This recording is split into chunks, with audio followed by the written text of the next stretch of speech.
With the 7th pick of the 2025 MLB Draft, the Miami Marlins select Aiva Arquette, a shortstop from Oregon State University. The Toronto Blue Jays have the next pick. All right, the pride of Kailua Hawaii, the native, coming out and making his mark today. By the way, his great-grandfather played for the San Francisco Seals, so this does run in the family. Primarily second baseman at Washington, comes over to Oregon State, moves to shortstop, and really didn't miss a beat, Jim. No, I mean, he's the best college position player in this draft. I actually got to go to the Corvallis Super Regional.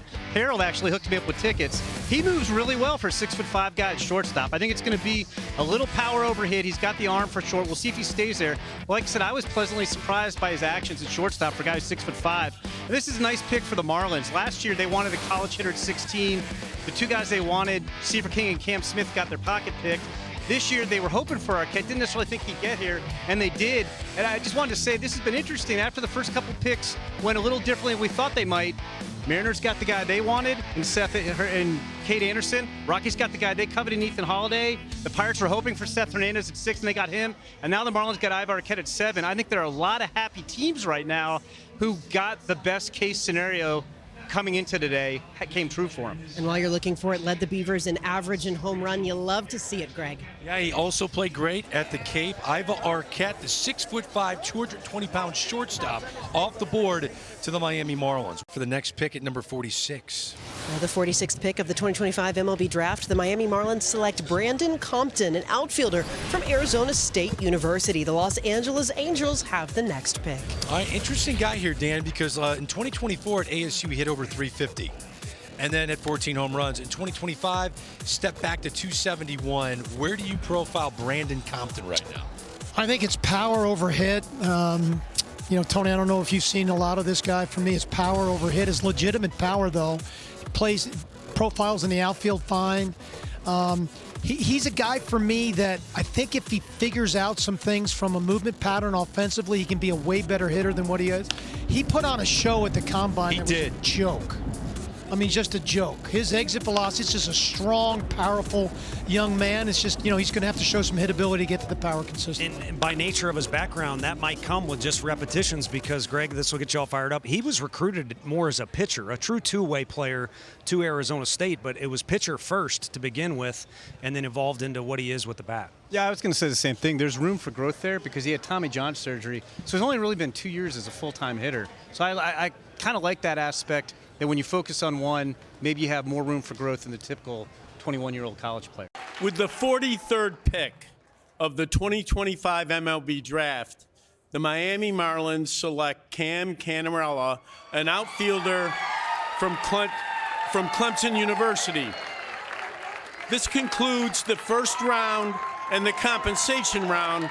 Round 2 will continue on the MLB Network. Thank you, and have a good night. Cannarella. If you like guys with a high motor who will literally risk everything to catch a fly ball, you're going to be a fan of this kid. Cannarella. I'm going to throw a comp, and you guys just go ahead and feast on me. I've been a fan of this kid at Clemson for a while.